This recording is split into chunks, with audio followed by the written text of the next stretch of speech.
How's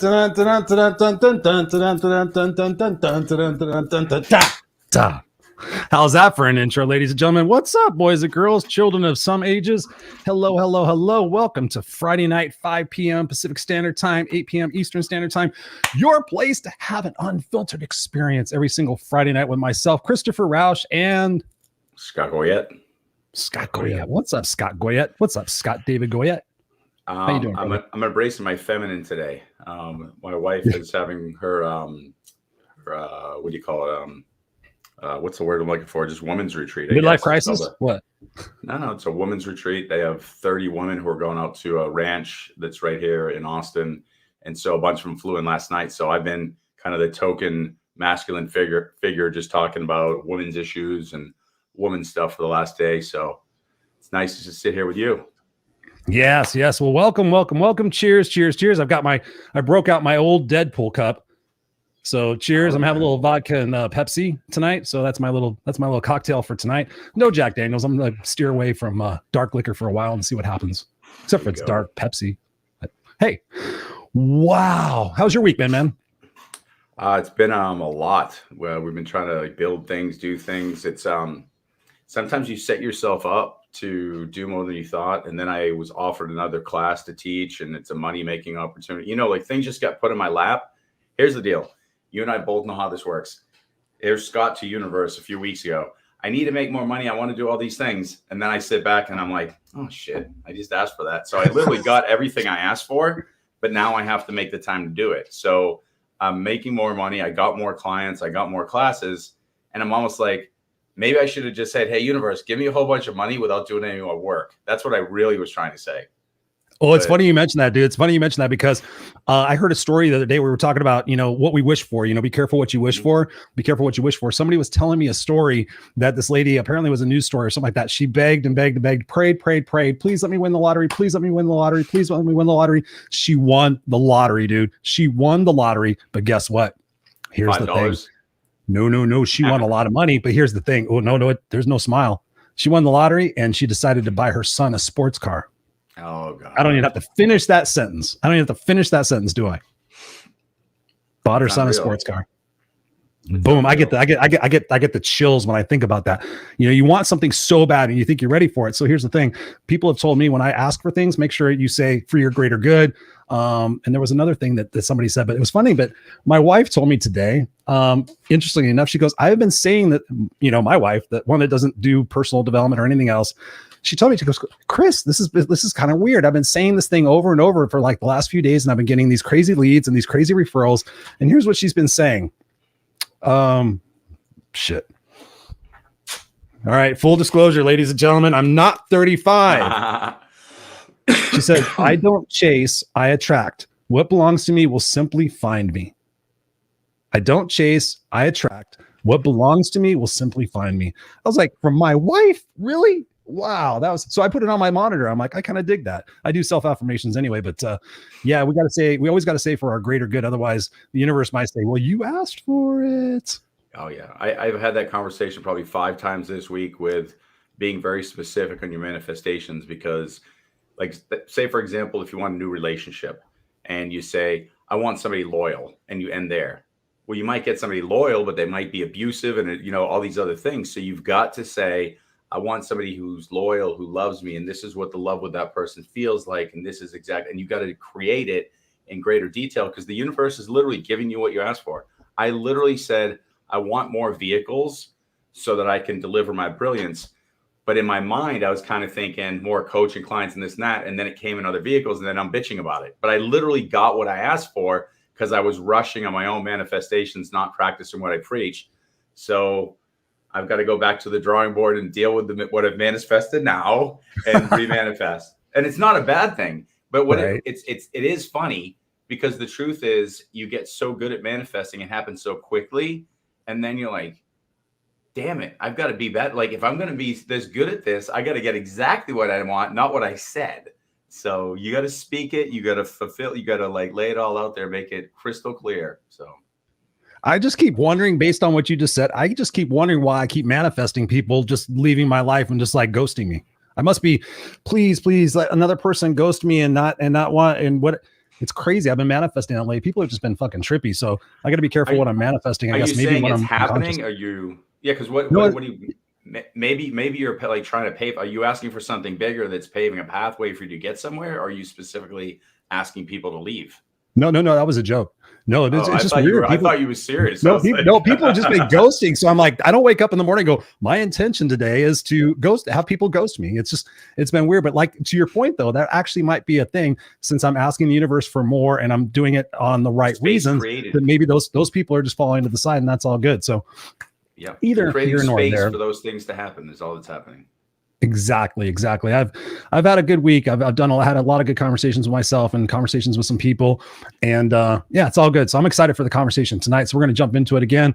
We're going to jump into it now. We got Robert in the house. Robert says, "Greetings, Christopher and Scott." Brother? What's up, Robert? Thank you so much for being here, brother. Thank you. Got Jacqueline Rose in the house. Jacqueline Rose, you're upon. I can't remember the Neil Diamond song. She says, "Hello, Christopher and Scott."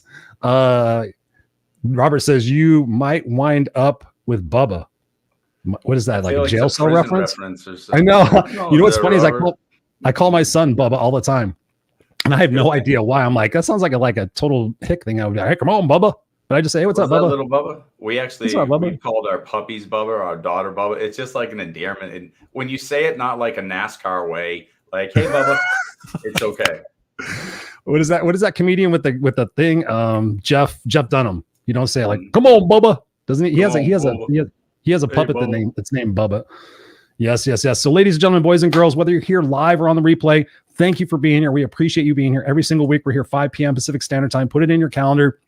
And tonight's intention is really just to impart upon you again an unfiltered conversation between myself, Scott, and our guest, that you take notes and that you take something away from this conversation that you can apply, and more importantly, that you can share.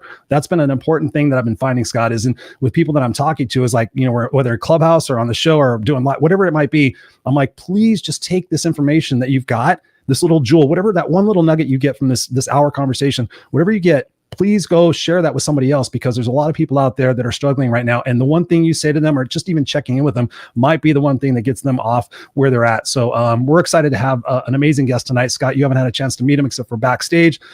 Charlson Gaines is a gentleman that I met, once again, ladies and gentlemen, on Clubhouse. He and I were in different rooms, and sometimes we were in the same rooms day after day, week after week, and we got a chance to know each other. And I just really grew to respect Charles and how he approaches an answer to a question that you pose. He takes great care and great consideration in the fact of really trying to address from a heartfelt center and a vulnerable center what it is that we can do to help one another. And that's one thing I love about him. You're going to love him as well. So ladies and gentlemen, please welcome to the Unfiltered Experience, Mr. Charlson Gaines. Charlson, how are you doing this evening, brother? Welcome to the show. I'm doing great. Thank you for having me. I'm excited, and I'm just ready to go, man. It's good to see you, Chris. Good to meet you, Scott. And I know we've never actually been face to face. We've always talked on Clubhouse. You come to the room we do a Wednesday night room on the men's group, and Charlson, you're always there. We got Jock there. We got Lee there. We got an amazing group there. And everybody just loves what you share, because you really do. Like I said before, you come at it from a heart-centered spot. You come at it from a vulnerable standpoint. You share your journey and whatever it is that you've gone through and grown through. And you have such an eloquent way. And I told you this is no bullshit. You have such an eloquent way of sharing that it resonates with me very much. And I know it resonates with a lot of other people, because it's just, you could see you could feel the emotion in what it is that we're talking about. And tonight we're talking about redefining our beliefs, right? There's a lot of stuff going on in the world today that are challenging our beliefs, challenging our truths, if you will. So the way I want to jump off the conversation tonight is just really think about, for me, when I was thinking about redefining our beliefs, again, it goes back to redefining our truths. And from that, it goes, and I've been thinking about this a lot lately, is really re-identifying who we are, right? Just simply asking the question, who we are, what identities from my past do I need to shed? And what can I do to reframe my perspectives? We talk a lot about perspectives. What can I do to reframe my perspectives about my past? Because a lot of our garbage and our baggage is tied up in our past. I want to jump off the conversation tonight and just talk about the conditioning process, because you've had some amazing conversations on this, Charlson, in Clubhouse, and talking about that growth aspect. I think it would be important to set the foundation tonight to talk about where our beliefs are formed, the conditioning process that really kind of gets us in the space of where it continues to screw us up in life until we get to a point where we say we've had enough. So Charlson, please. I feel like I'm in Clubhouse. Charlson, the mic is yours. So just say that. Well, you're talking about how do we view ourselves, getting to know ourselves, getting to know different aspects of our personalities. And so what I want to do is I want to tell you a story about just another group setting that I was in where I was speaking about what happens to you during childhood, how it impacts your life.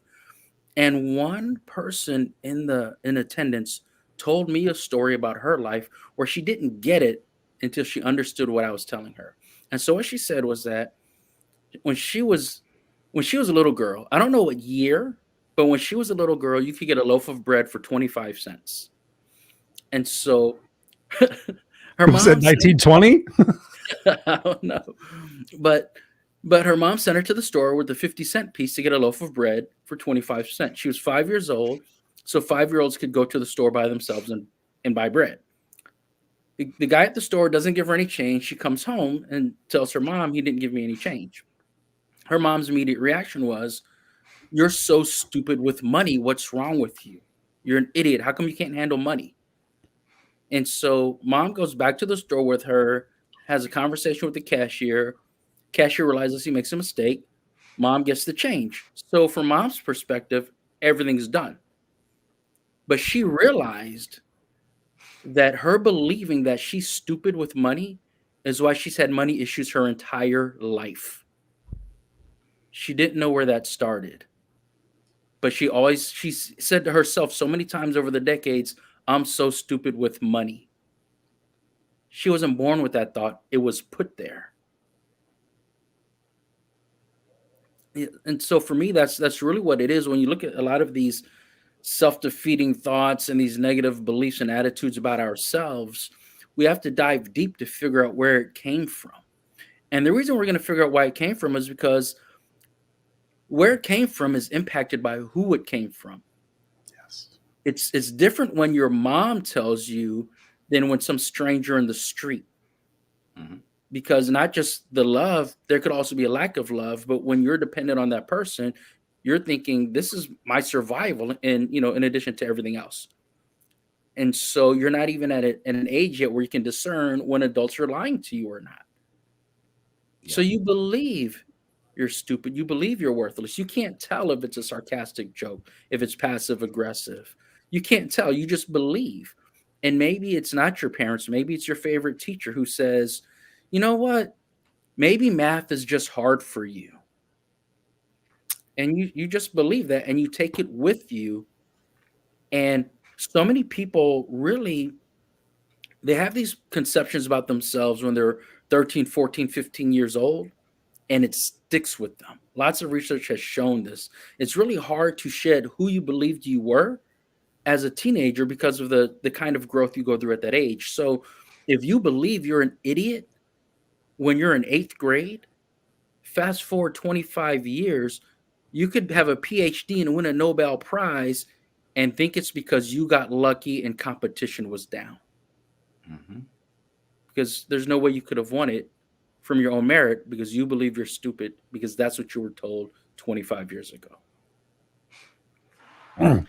So, what kind of things do we do to make sure those beliefs are shift? Because, right now, as you were saying that, there's no question that everybody listening now or on the replay is going back to a space where they got that voice that said, I'm not enough, or I'm not this, or I'm not that. And the interesting thing with that voice, we all know what happens is it translates into our voice. So the mom might have said it, but then you start speaking it. So your inner critic's in your voice. You're not hearing your mom say it. I'm saying it now as if it's truth. It's not even just a belief. So it can get very confusing because that inner critic is us speaking to us in our mind, even though it's the echo of the gym teacher, the mom, your grandma, the stepdad, the best friend. So what do we do to go back and peel that back and start? Because Chris and I are always talking about the story starts today. Everything that's happened in the past is fine and dandy, and it's part of the growth that brings you to this point in your wisdom and knowledge. But your story starts today in creating you. Like literally, you can start and be anything you want starting right now. That's easier said than done. How do we get people to buy into that and make those shifts? Well, I'll say the first thing that has to happen is we have to recognize that it's a process. Hmm. It's a process. No matter what your merits are, there's a barrier that says, "I'm stupid, I'm an idiot, I'm worthless," whatever it is. And you have to acknowledge, okay, that was incorrect, but you look at why it was said to you, and then you recognize that it's not your fault it was said to you. No children are responsible for the actions of adults. And so then you can go back and look at, what did I need in that moment? What did my 6-year-old self need in the moment? You needed encouragement, not discouragement. And so there's that part of it where you look at, what did I need? And you begin to really kind of drill down and work on that. What I mean by work on that is, when that thought comes to your mind, you acknowledge it as data, as information. And then you have ways to rebut that in your mind. You've already set it up. For example, I think I'm unlovable, but my kids love me. Can both of those statements be true? And so you have to work through that process yourself. But then you have to look at modern day you. And this is what I take a lot of people through this process. I start off actually with a worksheet with about 95 items on it. And I say, I want you to circle your top 5 values. And so when you've identified your values, and let's just pick one, integrity. Integrity is your top value. Did your thoughts and actions and intentions align with that value today? Is integrity associated with being a good person? And if the answer is yes, and at the end of the day, give yourself credit. Today, I lived with integrity. Today, I lived my values. Today, I was loyal. Today, I was honest. Today, I worked hard for what I want. And then you can give yourself credit, acknowledge, like, you know what? Today is a victory. It's not a big victory. You didn't win the Super Bowl, but what did you do? You practiced hard. And so acknowledge and appreciate your effort. Look at how far you've come. Appreciate your journey. What we often do is we look at other people. They didn't come from the same place we did. And so to compare ourselves to them makes no sense, especially when they're actually dealing with the same beliefs that you are. They just hide it better. So true. So true. I want to take that spot. And I just want to share something with everybody, because all 3 of us have been through this organization. I created this thing a long time ago. And I just want to share it for everybody watching and just kind of use it as a discussion point here just for a second, because we can. So this is something that I created a while back, just to really kind of decide, where does it all happen? So I know that what we're talking about is the conditioning process starts here. This is the base foundation, like you're saying. You know, we were told about the Easter Bunny, we're told about Santa Claus, told about the Tooth Fairy, and guess what? Whoops, we were lying. We were told, you know, to always tell the truth. You have to tell the truth. And then we were told, oh no, don't always tell the truth. Don't tell grandma she's ugly. Don't tell the guy he's really fat. So you have to use this thing called a white lie. Oh, daddy, mommy, what's a white lie? Oh, it's kind of the truth, but it's not the truth. You spare them the details. Oh, really? A white lie? Oh, I can use that? Oh, great. Thank you so much for teaching me that. So we have this conditioning thing, and then all of a sudden that creates our beliefs, which we're talking about tonight. Our beliefs, and then what comes out of that? If we have a belief that I'm stupid, what is that going to create for my attitude? So now my attitude is going to be that. So what is my attitude going to attract? Because based on my attitude, my feelings are going to be this. So if my feelings are that I'm not worthy and that I'm stupid, guess what? I'm going to take that personally. When any situation happens, I'm going to sit there and say that reinforces my beliefs, and that is the conditioning that I grew up with. My mom told me I was stupid, therefore I am. And then ultimately from there, it creates our actions. So if we feel like we're stupid, then we're not going to take the actions that support what it is that will make us great. And this becomes the vicious cycle that I talk a lot about. Scott and Charlson, what are your thoughts on that? And what would you change about that perspective right here to help people walk through the process, that in order for us to change what it is that's going on in our life and change the belief patterns that we have to go back and rewrite our perspective and our belief about the conditioning process that we went through. What are your guys' thoughts on that? I can share something super simple that I've said a million times, so I think it's still got some validity. If we go back to our biggest belief, and it's a belief that we all want to believe in some creator or some higher power, if you want to call it universe, source, God, or anything like that, anything that's, what created us and brought us here. If we go to that belief that we are perspective points or fractals of source or of creator, then we must be insanely powerful, and we must have been mistaken in putting all these limits on ourselves in the human condition. So if we start there and we could literally meditate on that thought of just saying, I am a fractal of source. I am a fractal of God. I am a perspective point of creator, whatever you want to phrase it. I don't care, but you're in the image of something pretty amazing. So how could you be stupid? How could you be nothing? Like, think about this. If you're calling yourself stupid, then you must be saying the creator makes stupid things. It doesn't make sense. Right. You've been created in brilliance. What hasn't happened yet is you haven't uncovered your brilliance. It's there with or without your knowledge. And so if you can sit in that space, and every time you start to get the negative talk, which is in your unconscious mind, and we talk about this all the time, Chris, if we get to that space where we can just go back to, I know this is reality, I'm not there yet, then we can deal with the fact that we're making mistakes, or we haven't addressed these issues yet, or I'm still hearing you're bad with money. You know, that's just the voice. The reality is completely different. So at least being clear with the reality. I mean, what do you think of that, Charlson? Because that's what I would tell somebody if I was coaching them, is start there. It's a great point. Well, you know, I love it. And really, I think it aligns with what I was saying about values, right? And so, for example, if we were to apply values into, or integrate it into what you just said, and then back to the triangle or pyramid that Chris showed us, I put values along the same line as beliefs. And so sometimes we're not going to change our belief. We just need to take action, right? And so instead of arguing, am I lazy or not, I just need to get up and go do something. It's simple as that. And so then back to what you were saying, does my creator create lazy things? Instead of arguing with myself, let me get off my ass and go do something.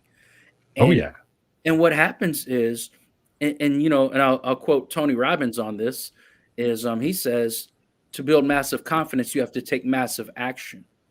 So I can't sit there with this internal dialogue. What is this belief? Is it true? Go do something, right? And then eventually what happens is your own behavior proves that the belief is untrue. How am I lazy when I've accomplished these things? Can a lazy person do these things? And if the answer is no, acknowledge it. Use your thinking brain, get out of your emotions, process this objectively. If my creator creates brilliant things that are not lazy, and I've done the work, then I am a representation of that brilliant creation, not of the labels that were put on me by others when I was young, vulnerable, and impressionable. Ooh, I love that. The caretakers in our life. When we think about, you think about the caretakers in our life, ladies and gentlemen, I don't know about for you guys, but I look back and I think about our teachers and our family members and our friends and all the people that were influenced up until the age. Let's even extend it from 5 years old to 7 years old, and think about all those people. Think about the teachers that were all screwed up in themselves. They're great teachers, but when it comes to giving advice, well, maybe you just suck at math. It's okay. We're not all good at everything. It's okay. You know, those little bitty things. You know, people sit there and say, "Sticks and stones may break my bones, but words will never hurt me." I want to throat punch whoever the fucker was that said that, because we all know that it only takes one or a couple of words for us to be permanently scarred. It was so funny. I got to tell a story, because every time I think about this, I got to tell a story. I was speaking in front of over 600 people at the Sheraton Gateway Hotel in Los Angeles, and I did like a 20-minute spot. I was the MC, and the guy that was coordinating says, "Can you come up here and do this?" And I went up there, and I was like, I had to pee. I had to go really, really bad. And he's like, "Go do 20 minutes. The speaker's not ready." So I went up there, did 20 minutes, got them all going, got them dancing, got them all motivated. And I was like, yeah. I was coming off stage. My friends were high-fiving me. I'm like, I gotta pee. I gotta fucking pee. And I get to the end of the room, and I swear to God, there's a guy standing there in the doorway. He's standing with his back against the doorway. And I go past him, and he goes, "Excuse me, sir, can I have a word with you?" And I was just like, what? Okay, sure. He was standing like a bouncer or a bodyguard or something like that. I have a full-on pass on everything, hanging from me. And I said, "Sure, what's up?" And he goes, "I just wanted to let you know that I'm here with my 13-year-old son. And I was just wondering, I don't want to change you." I kept saying, "I don't want to change you." He goes, "But I wonder why you kept using profanity while you were on stage." And I sat there and I thought, I'm like, what? What do you mean profanity? I was like, shit, did I say fuck or something like that? Because Craig told me, he goes, you can say kick ass, but he goes, don't really say anything else. And so I was like, I'm sorry, sir. I said, I don't think I said anything profane. I said, if I did, I apologize. I said, but what word did I use? Because you kept saying kick ass. And he goes, I have a 13-year-old son here and I'm trying to teach him about stuff. And I just wondered why you felt the need to use it. I said, you know what? Honestly, that's a great question. I said, I usually say awesome or right on or rad or something like that. I said, but for me, when I was thinking about my brand and thinking about what energizes people and what I think is really like a definition of somebody that's cool is somebody that's kick-ass. I said, so there's no vulgarity in there. It's just it's a matter of energy. It's a matter of attitude. It's a matter of swagger. It's just a matter of owning who you are and being kick-ass. I said, he goes, well, I'm not trying to change you and da da da da. And I said, and it dawned on me. I'm like, well, can I give you a perspective on that? And he goes, yes. And I said, listen, coming from a guy who's had a very troubled childhood up until the age of 17, who got told a lot of different things, let me just share with you that you might want to explain to your son that it's not kick ass, it's not shit, it's not fuck, it's not damn, it's not bullshit. I said, it's the words like you're stupid, you're fat, you're ugly, you're untalented, you'll never sing. Those words have greater impact on people than shit, fuck, crap, damn. And I sat there and I told him this, and people started gathering around him. I said, so please go back there and tell your son not to say nigger, not to say this, not to say spick, spack. Don't go back there and say those things. Vulgarity and everything else is just a matter of perception. I said, it's just an energetic word. I said, those other words will damage people for a lifetime. Trust me, I know it. Now I have to go pee. I'll be right back. I'd love to continue the conversation. I'd love to meet your son, but I'll be right back. And I went to go to the bathroom and I came back and he was gone. But it just like surprised me how much people have, the faith in the different words. But like you said, we only have to hear those a few times in our childhood for that to become a conditioning process, become like a rut in a road or a groove in a record that we have to rewrite. So Charlson, what do you think about how we can shift those perspectives about those opinions that were poured into us that were really not validly true for us? Well, I'll say this, as I ponder that question, you reminded me of a story I had. Well, I'm gonna tell you a story about a conversation I had where this individual has two very young daughters, and her oldest daughter, I think, is 4 or 5, and the word that she absolutely hates to hear, she hates to hear the words "shut up." Oh yeah. But other words, profanity, she doesn't complain about. And so then I commented, the reason those words bother her so much than the other words is because those words are only used when you address other people. So she cares more about how we treat people than the actual words that come out of our mouths. And so I don't know, when you think about how to deal with, and I'm going to rephrase it just to make sure I got the question right, and correct me if I'm wrong, but you're talking about how do we get those certain terms or labels like out of our heads that we've brought with us? How do we write that programming that's been put into our head, essentially? Because I know you've talked perfectly about this in Clubhouse, so I'd love for you to riff on that. Really, to me, it's a couple of different things. First of all, the self-awareness. I always talk about self-awareness because there's so many things that we go through and we don't know why we're experiencing that.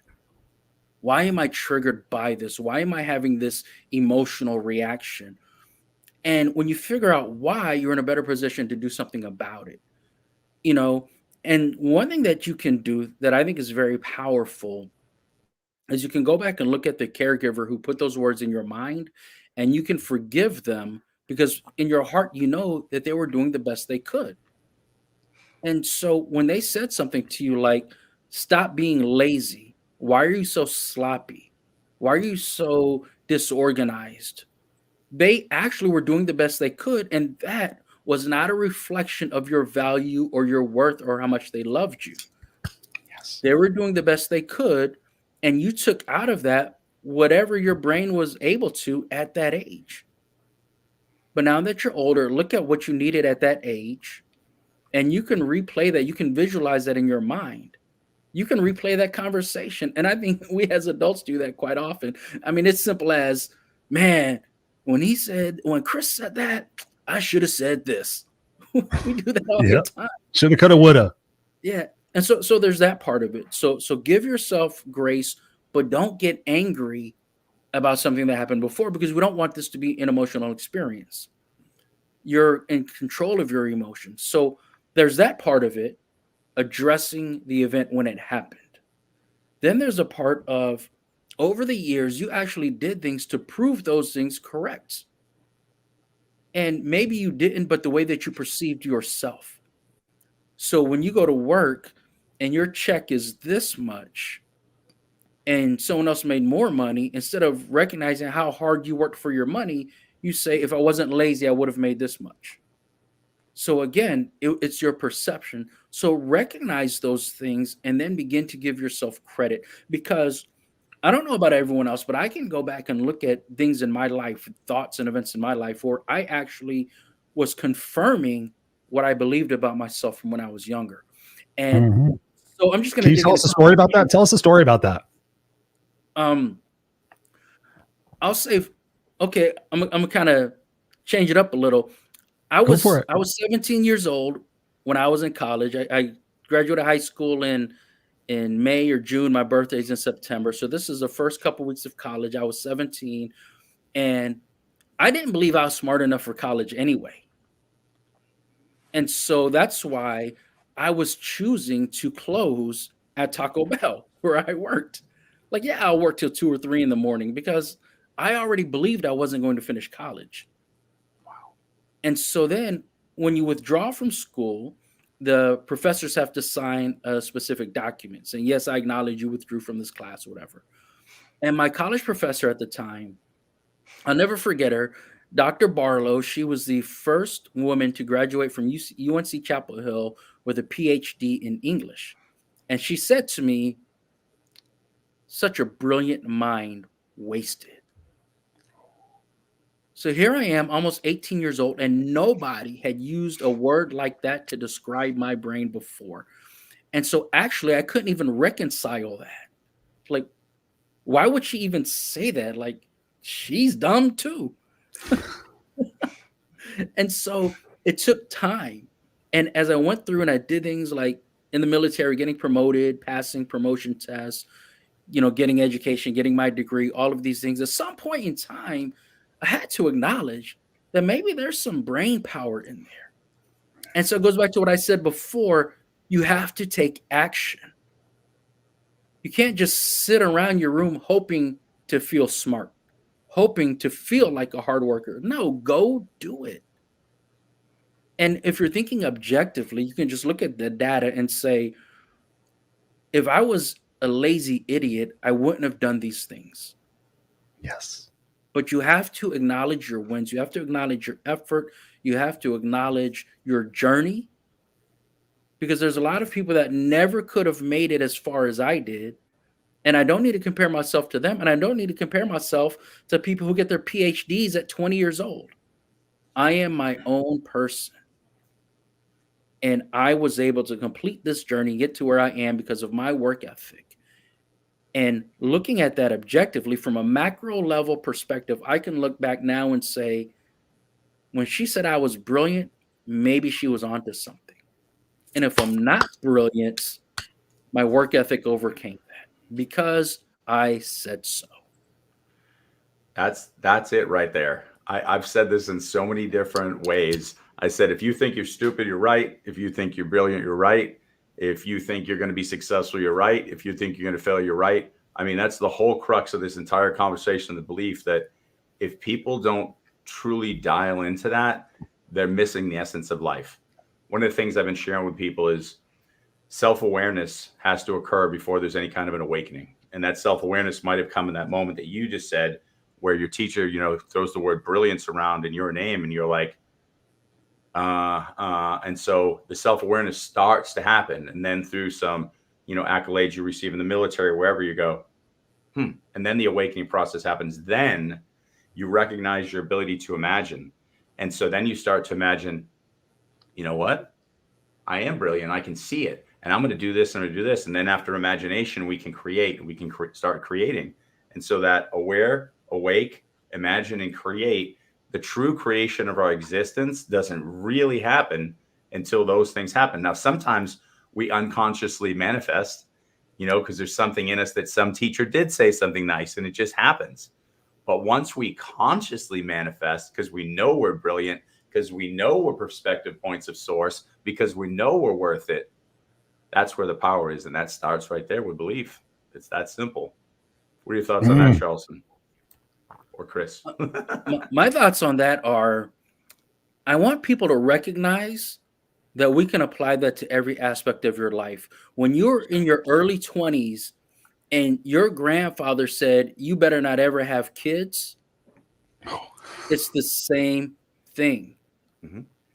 If you believe, maybe because someone said to you, you're just like your father, and whoever said that to you said other things about your father, and so you believe those things about yourself.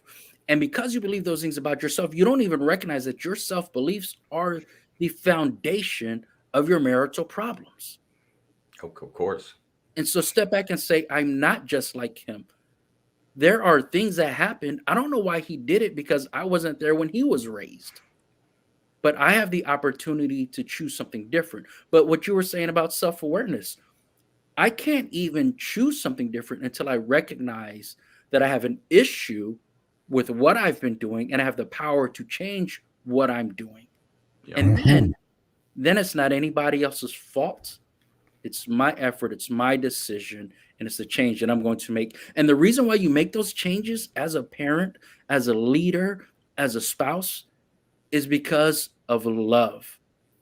You love your kids, you love your career, you love your spouse, you love your family. And so you do it for love. And as you do that, you can begin or elevate the process of loving yourself as well. So I was going to back up as you were saying that, and I was going to say the hardest thing to do is love yourself when we start loving others, but we really have to love ourselves first. But we usually do that. We sprinkle in, okay, I love my wife, I love my kid. And then you start to realize, wait, I'm not able to max this out because I don't love myself enough. But if we could just attack that self-love first, organically we become a better husband, organically we become a better dad, organically, instead of saying, I'm going to be the best dad ever, when it's really just saying, I'm not going to be like my mom, or I'm going to be the best. But seriously, like it's reality. I mean, like one of the reasons you'll try to be a great parent is go, I'll never do what my dad did. I'll never be like my mom. And I'm not saying that to you, Mom. That was referencing Chris, and the dad part was the dad, if you're listening. So yeah. Sorry, Mom. Yeah. We really means it. No, my mom's dead, so I don't have to worry about that. But I want to capture some of these comments real quick, and then I have another question to ask. Just a great conversation. So tonight, guys, if you're enjoying this conversation, please, by all means, whether you're watching this live or on the replay, share this out, because this is brilliant stuff. This is stuff that's designed to get you to think differently. This is powerful. We're taking you on the journey of what it is to be fucked up, and then the journey of what it is to unfuck yourself. Just to be graphic and straightforward, because that's what we do here. So we got some people in the house. We got Jacqueline in the house. We got Robert in the house. We are, Robert says here, he goes, if those words are leaving your mouth, telling people, they will add power to this each time. Yes, yes, yes. Absolutely. Absolutely. There's so much power in our words and the words we say to ourselves. For you guys out there that love to read books, there's a massive book. I'm not going to get up and get it right now, but it's what not to say when you talk to yourself. I think it's not Susan Jeffers. I can't remember her name. What not to say, or what to say when you talk to yourself. When I read that book, guys, I did not realize how massive the inner language that we use. It's like you think, okay, I'm just thinking this. But what you're doing is you're programming your brain. Every time you think that thought, you are running another rut through that brain. So what we're trying to do, guys, tonight is to teach you how to reverse that rut and change things that are going on in your brain. So this is massive. Jacqueline says, Pancho and Lefty, you are on the bond tonight. Keep on giving us pearls of wisdom. I guess what? Are you left-handed or are you right-handed? I don't know. I'm a right-handed guy. Okay, so I'm left-handed, so I must be Lefty, and you must be Pancho. Thank you, Jacqueline, for being here. Robert says, again, we were talking about it's spoken into existence. Oh, here's something for you, Charlson. Here, you can take a screenshot of this. Charlson, you are a very wise man. Look at that smile. Wait a minute. Let me see if I can get a screenshot on that. My screenshot thing hasn't been working. I don't know what the fuck's wrong. My computer crashed earlier this week, and I realized it didn't crash because I didn't turn my monitor on. It's a whole thing. So Jacqueline's asking a question. How do you take yourself to the next level without losing your beliefs? What do you guys think about that question? Thank you, Jacqueline, for being here, and thank you for that question. That's a perfect question. What do you guys think? Well, I want to say, first of all, I want to say thank you, Jacqueline, for the compliment. And so you ask, how do you take yourself to the next level without losing your beliefs? And, I got to be honest with you, to some degree, you have to lose the beliefs. I mean, you can't truly begin to win in life if you believe you're a loser. Yep. And so there's a process, and it goes back to to what you were saying earlier about having to love yourself first. And so again, that's a process. So one quote that I like to repeat is, if you can't say something nice to yourself, keep practicing. But again, when we look at, do I love myself? Why do you love yourself? Why or why not? And then you can look at, again, I go back to your values. So what you can do is, again, go back to your values and look at, these are my values. Did I live my values today? Did my values align with my thoughts, my actions, my intentions? And if so, do I not deserve credit for this? Did I not do what a good person does today according to my own definition of what are good values or morals or standards? And so it's not about losing your beliefs in a sense of turning it off. I no longer believe this. And good work with that mantra. I mean, good luck. But what it is, it's a process where you begin to think, if I, my whole life, have been called a liar, but I've been living with evidence that I have integrity every day, then maybe I'm not a liar. Maybe I am an honest person. And so someone will attack you. They'll bring it up. You remember 3 years ago when I asked you about this and you lied to me? See, you're a liar. And then your response is, I'm not a liar. That is an action that I did one time. And I wish I didn't hurt you. And if I could go back and undo it, I would undo it. However, that's not who I am.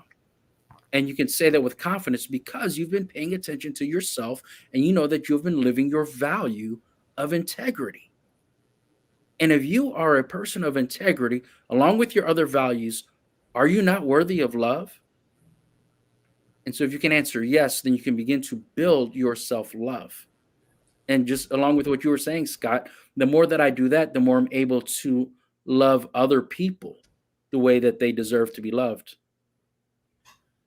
It's funny, we're talking about this too, because I was just speaking to somebody about the idea of dating coaches, and we've had dating coaches on here, and I love the concept of finding somebody, the perfect partner. But this is what I always feel like it happens 20 times out of 20 times. There's two people who are partway through their reflective work. So they're in their growth mode, but they're not really at a space where they're really ready to fully compliment anyone else because they don't fully compliment themselves. And when I say compliment, one, I can't say I love myself, and compliment, enhance, like the two types of compliment. So I think that a lot of these coaches are trying to take two hurting people who are trying to figure out the work and have them meet at the same level of vibration. And it almost seems like a nightmare. Instead of let's fast track this person on doing the work to get to a space where their cup is full and they love themselves enough, and that partner is just going to show up. But that doesn't sell anything, I guess. Like, people don't want to do that. And so to that point, thinking of that, we're all partway in the journey of healing. At what point do we love ourselves enough to truly love somebody else? Because I've been playing with this. I've been trying to figure out, where's that line? Where is that space? Is there such a space? What does that look like? Does that question make sense? Because it's a tough one to figure out. It makes sense to me. And I believe that the answer is you never get there. You never get to the point where I am now ready. I'm now complete. It's the thing. It's the idea that every day we want to be better than the day before. But if you've been alive for 10,000 days, are you really 10,000 times better? There's a process. And so every day you're trying to elevate certain aspects of your life. And so when it comes to loving someone else, a big part of that is... And we got the brilliant scheme to cover the golden Buddha, which is quite large, with mud. Oh, I like it. Whatever that was sounded good. I was going to keep listening to it. Oh, sorry, I didn't realize you could hear it. I was actually just putting something in there, preempting a thought I had. So keep going. I know you guys can hear that. It's funny. Okay. Yeah, and so what I was thinking was, a lot of times when you meet the perfect person, what really happens is you see part of yourself in them. And so if you hate that in you, you're going to hate that in them. Boom. you can forgive that part of yourself and you begin to grow and move through that, then you're able to embrace that in them. And that's where you guys can grow together. And that doesn't mean that you not love yourself enough. It just means that we have positioned ourselves to grow in regards to this specific aspect or attribute. Ooh. Okay. So that's a good jumping off point for this. I put this link up here, guys. I don't know if you guys know Joseph Campbell, right? Of course. Hey, Joseph Campbell. Do you guys know Joseph Campbell? The name's familiar. YouTube. Familiar? Come on. Joseph Campbell, The Hero's Journey. Yeah. You, both of you. Yeah, I just said that. I just said, yes, The Hero's Joseph Journey. Campbell? Yeah. Oh, okay. Good. Sorry, I couldn't hear that. So, ladies and gentlemen, a couple of weeks ago, I was talking to a buddy of mine, and we were talking. He's like, Chris, I'm so tired of these lessons. You always talk about there's lessons, these things are coming up. And he goes, I'm just tired of it. Guys, I've learned my lesson. When am I going to get to the spot where I don't have to learn these lessons anymore? And I started laughing. I said, let me guess. Go. And again, this conversation goes back to our conditioning beliefs. When we were kids, were we not told, go to school, get good grades, go to college, find a career, find the career, buy the house, have a family. And then one day, what do we get to do? What do we get to do one day? Retire. We're told this shit when we were a kid. Like, oh, once you work hard and you do all these things, then you get to this place. And I get chills when I think about it because it's complete fucking bullshit. You get to retire. And for me, when I was a kid, I don't know about you guys, but I thought about retirement like, oh, dude, I passed all the tests. I went through all the journeys and I get to a spot. My hair is standing on my end right now. And you get to a spot like this panacea, like, oh, now I don't have to go I like literally like you graduate high school. Like when you think about, okay, I don't have to go to school anymore. That's bullshit. And so I was talking to this guy and he's like, I'm so sick of learning these lessons. I'm like, dude, if I had $1 for every fucking lesson I learned and then continue to learn, I would be massively rich and I'd probably still be miserable because the part of the point of this journey is the fact that we get to a spot and, like the hero's journey, let's just talk about this for a second, just in case anybody doesn't else know about this. You think about the Wizard of Oz, you think about Star Wars, you think about any major movie that you like. What is it that we're excited about? The hero leaves home. What's the hero going to do? Oh, the hero goes through all these things. Is he going to make it? Is he going to make it? We fight for him. We want him to go. And the hero goes through the journey and they almost don't make it. But what do? They go back home and they're celebrated. And they're like, oh, this is what I learned. And then it happens again. You don't go home and go, oh man, that was it. You come home, you rest up. You're like, oh man, shit's good. And then something else comes and fucks up your life. And you go, oh damn, I don't want to deal with this. My perspective on that now is that not that I'm genuinely excited, but I am somewhat eager in a way that might be sick that I know that there's going to be more challenges in my life. I mean, trust me, I've had enough challenges in my life. So I put that link up there in case you guys have never seen that. Go watch the documentary Finding Joe. It's an hour and 12 minutes. I watched it after I told my buddy to watch it because I was like, okay, I'm not going to be incongruent. I've already seen it a couple of times.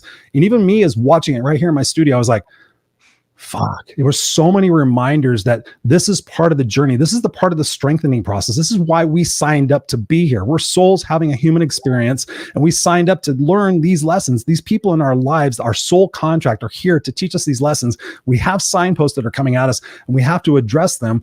What are your thoughts, guys, on realizing the fact that there is no end to this journey, and we have to reframe our perspectives to say, listen, I need to be as strong as I possibly can now. I need to invest in myself now. I need to love myself now because I don't know what's going to happen next, but I want to have the confidence. I want to have the expectation. I want to have the certainty that what I'm going to go through, I know I'm going to get through because I've gotten through everything else in my entire life. What are your guys' thoughts on that? That tenacity, that courage, that confidence to be able to get through everything else that comes next? You go, Charlson. I'll go next. When I think about that, I think about just reframing your whole perspective. So in your mind, can that lesson, whatever is going on, transition from being a threat to a challenge to an opportunity? Ooh, a threat to a challenge to an opportunity. And again, it's a process. And there's so many processes that we go through. And do you have the mindset where you can be grateful for the opportunity to grow? There are things that we've been through where literally billions upon billions of people wish that they had this this challenge. They wish they had this opportunity. You know, one quote that comes to mind, I saw someone put it on Twitter years ago, and I will never forget. This woman was a refugee, and she said, "My 6-year-old has never had a good day." And I think about that, and I'm like, what am I bitching about? Yeah. Oh, because something hard happened and I had to put in some effort and I got over it? Poor me. Whenever that happens, you're actually positioning yourself to handle the next challenge better. It becomes easier to turn the next challenge into an opportunity because you took advantage of this opportunity to grow. And if you did not grow, if you did not learn a lesson, well, that's your responsibility. I mean, if you punch me in the face, did I not learn a lesson to duck? Whose responsibility is that? I love that. That is so simple, but so impactful. Like, yeah. Or non-impactful if you duck. Yeah, it's as simple as that. And it's your choice. And some lessons, they actually have to hurt several times over for you to fully grasp it. And isn't that better than never learning the lesson so that the next threat actually finishes you? It's simple as that. When you're working on improving your bench press, isn't it better to work up in weight or just put 400 pounds on the bar, let it crush you, and say, I should have been stronger? Don't judge yourself. Hold yourself accountable for working through the process, for choosing to learn and grow. Don't judge yourself and don't act like you're unlucky. Because with all of your threats and challenges and opportunities come all of the wins that you've experienced. So you can take your whole life and appreciate it, or you can throw the whole thing away. But don't complain about the bad and then take the good for granted, because none of it was owed to you. You didn't earn any of it. There's so many things I got in my life I didn't earn. I didn't deserve more than anybody else. So I'm going to appreciate it because I choose to.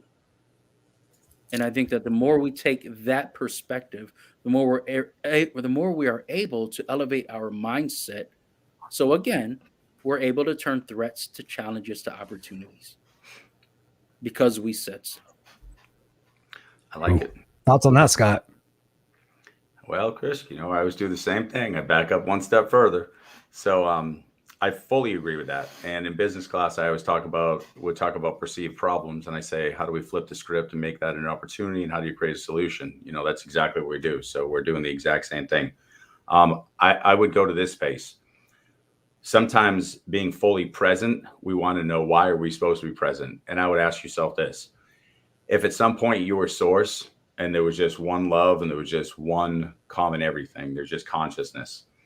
If consciousness says, I want contrast, I want existence, I want experience, I want humanity, whatever we're seeing now, with that, Charlson nailed it. What are we going to do? We're going to come out with this game that says, okay, go to level 12. Okay, you got there. And they're like, okay, now what?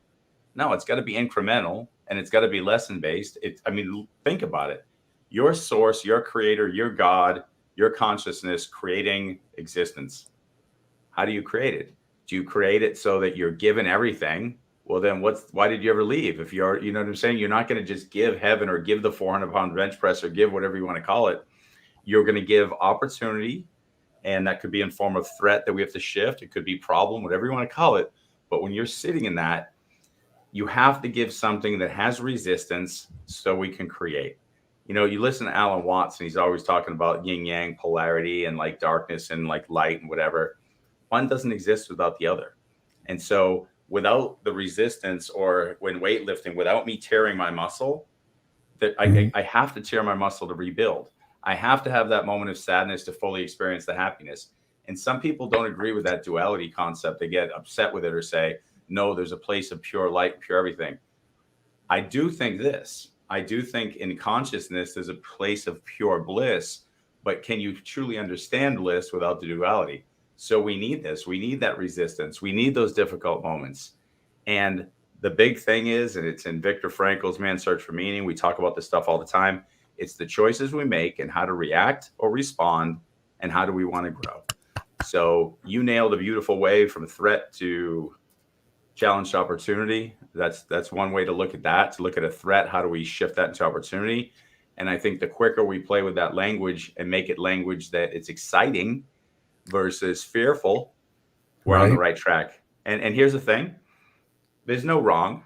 If you're afraid and you think this world is scary and it's become overwhelming because we've had so much more information get dumped on us, welcome to humanity. We're all sitting with you.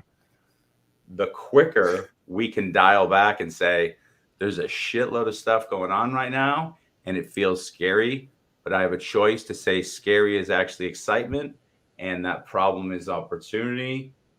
Come back to center, learn some lessons. You're going to be okay. In fact, you're okay right now. So that's what I would offer. Awesome, Scott. Thank you. What are your thoughts on that, Mr. Charlson? Then I have another question for you before we wrap up. An amazing conversation tonight. So what are your thoughts on that? Then I have another question for you. Well, one thing Scott said was that people believe that there is pure bliss or pure light. And Viktor Frankl said that which is to give light must endure burning. So, I mean, take it for what it is.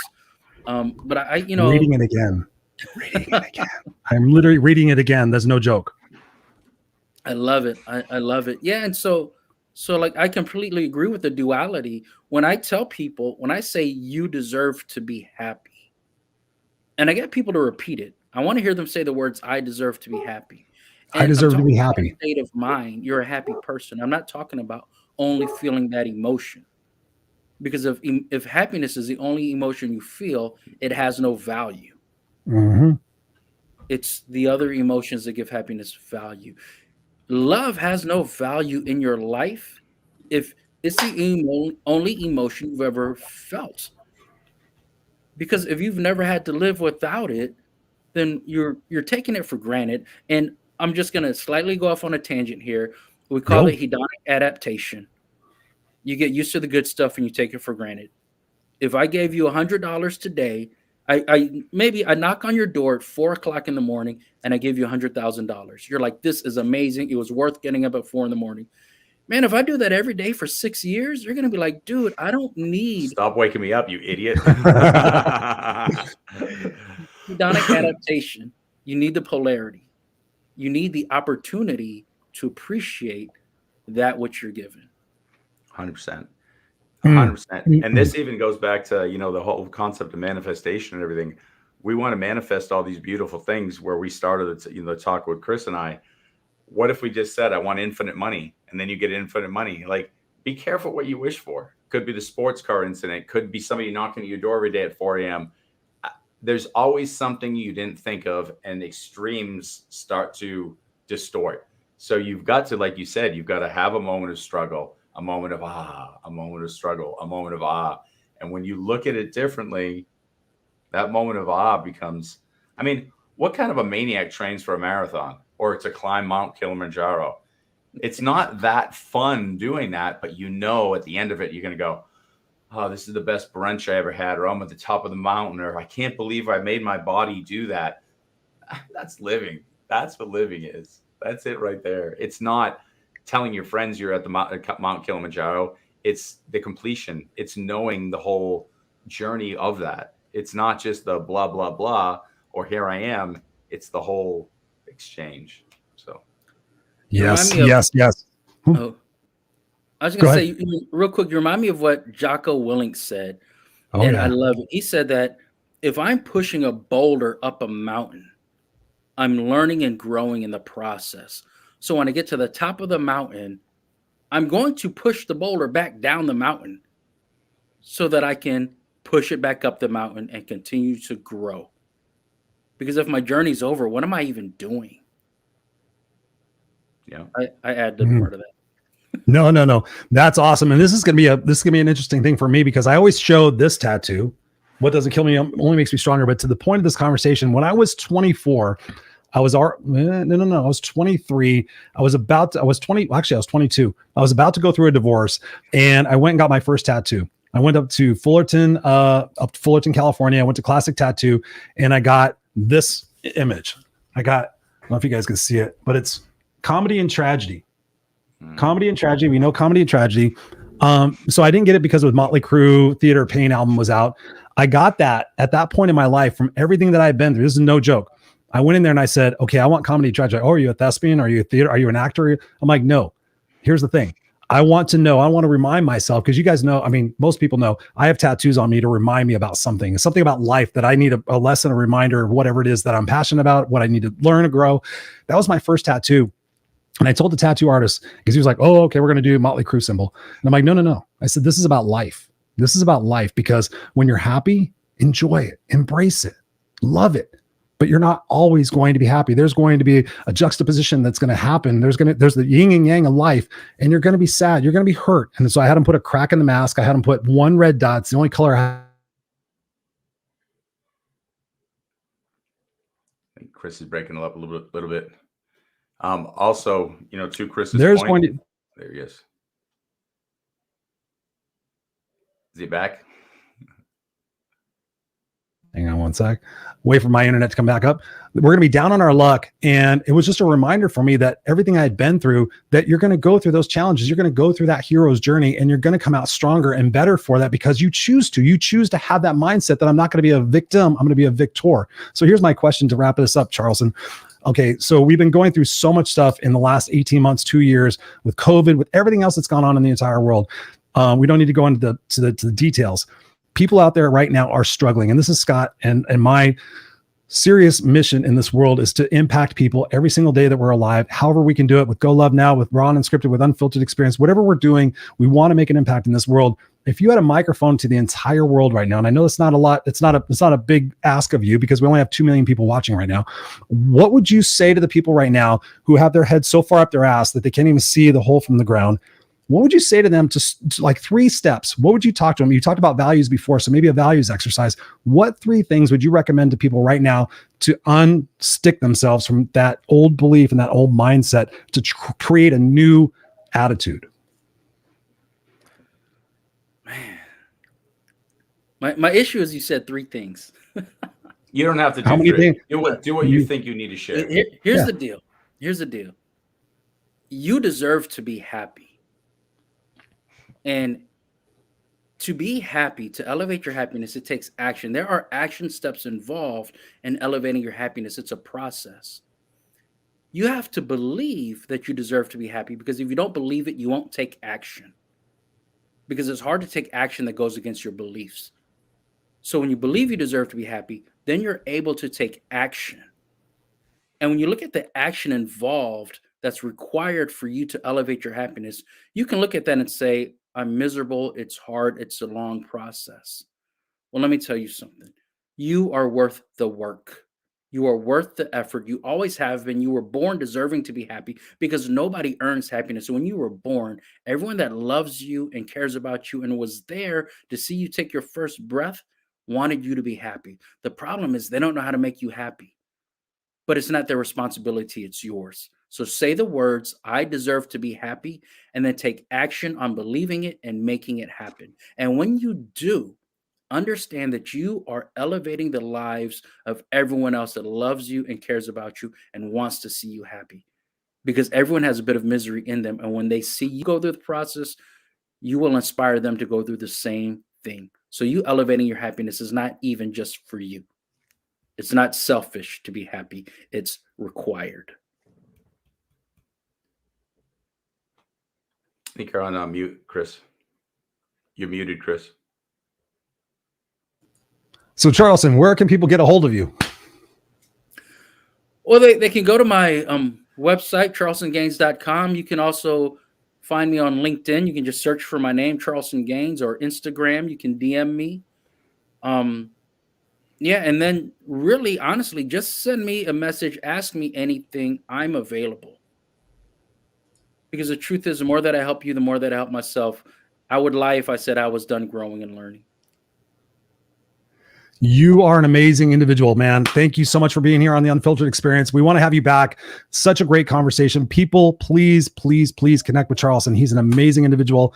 We brought him on the show here because we knew it would be impactful. We knew it would be informative. We know that the strategies that we talked about here tonight, from what Charlson shared, are proven strategies, because we're all sitting here today. We've all gone through our own shit, and we're all sitting here today. So Charlson, thank you so much for being here on the Unfiltered Experience. We'll definitely keep the promos up here for you. We're going to place you backstage right now, and don't go anywhere. We're going to finish out the show, but brother, thank you so much for being here. Thank you for having me. I appreciate You are welcome. Don't go anywhere. So there you have it, ladies and gentlemen. We went a little bit over on time today because we feel that this experience and this conversation was impactful. It was fluid. I could go on for another 2 hours with him at least. Scott, what are your thoughts on the conversation tonight, man? I'll wrap up in the final line of what he said. When he was saying that he'd love to be there to help others and connect with others, and then when he helps somebody else, he helps himself. And Chris, I've talked about this a lot. The whole world heals if we extend our sense of self. So if it's not just Scott, it's Scott and Chris. If it's not just Scott and Chris, it's Scott and the United States, or the world, or all things seen and unseen that are living. The quicker we can extend our sense of self and just look at everything that's alive, seen and unseen, when I'm helping that collective to grow, then that's what we're supposed to be doing. So, what Chris and I always say too, if we have an opportunity to assist you or help you, whether it's through coaching or a podcast or communication or whatever, let us help you. And it's great to see that, Charlson is doing much of the same, because the more of us, when we start to find our brilliance and come into alignment in heart and mind, when we start to share that and everybody lights their light, eventually we'll just all walk home together. And we're doing that right now. So. Amen, brother. Amen. Amen. There's not much I can tack onto that. Honestly, it's really the message that you guys take from this conversation tonight. It's up to you. Like we said at the top of the show, if you missed it, please go back and watch it. I dance, Scott dances. It's great. It's awesome. You got to go back and check it out. But really what we set out for the intention tonight was that you take this conversation and you take one aspect, one component of what it is that Scott, Charlson, or myself said tonight, or all three of us, and you take those and you put them into action. Again, we talked about this, and I've been thinking about this a lot lately. It's about awareness. It's about acceptance, and then it's about action. So if you're aware and you accept where it is that you are, the next step, like Charlson said, we've said tonight, is to take that action, because what it's going to do is it's going to perpetuate. It's going to create a flow of confidence. You're going to be able to realize that you are more powerful and more confident than you really realize, because of the inputs that have been put into your brain. And once you rewire that and you sit there and look back at it and say, listen, I forgive you. I have empathy for the situation that you were in. We didn't even get a chance to talk about that, Scott. Is if I walked in your shoes, and this is the thing that I did, if I walked in my mom's shoes, would I be like her? Yes or no? Absolutely. So if I walked in her shoes, then I have to have grace. I have to have an understanding and empathy that she was here as a portrayal of my soul contract that was designed to teach me a lesson. I was just telling somebody that the other day, Scott. I'm like, she literally died the day I moved into this house. It was like a handoff. She's like, okay, Barb, you got Chris from here. You got Chris from here. My journey's done. I've done all the different lessons that I needed to teach Chris. He's got them. He's passed them. My time here is done. So when I reframed my perspective and I had grace and empathy for her and realized that she really did try to do the quote unquote best that she could, but ultimately all the things that I was put through, all the things that I grew through have made me the man I am today. And that's the same story for you guys. The same story. No matter what you've been through, you can use that as an opportunity to say, this is who I am today. This is who I choose to be today, by the actions that you take, by the people that you surround yourself, by the content that you take in, by the investments you make with coaching or mentors, or at least getting an accountability partner. You have to have some friction in your life that causes you to address the truth that you are avoiding, because most people are avoiding everything with the short-term gratification. So if you find yourself watching Netflix, looking at your phone, doing whatever it is more than you are addressing your situations, and you're trying to grow yourself, guess what? You're going to end up with a life of regrets. A life of regrets. So it's up to you. It's your life. It's your choices. It's nobody else's. We are Scott and Chris. This is the Unfiltered Experience. We will be back here Friday night next week, 5 p.m. Pacific Standard Time. Go to theunfilteredexperience.com, www.theunfilteredexperience.com. Go there, check it out. You can become a part of the family on the Facebook group and the Facebook page. We would love to have you here and have more unfiltered conversations. Until next week, please go out there, be the change you want to see. Go be the solution you want to see, and stop bitching about shit that you cannot control. We love you guys. Peace out.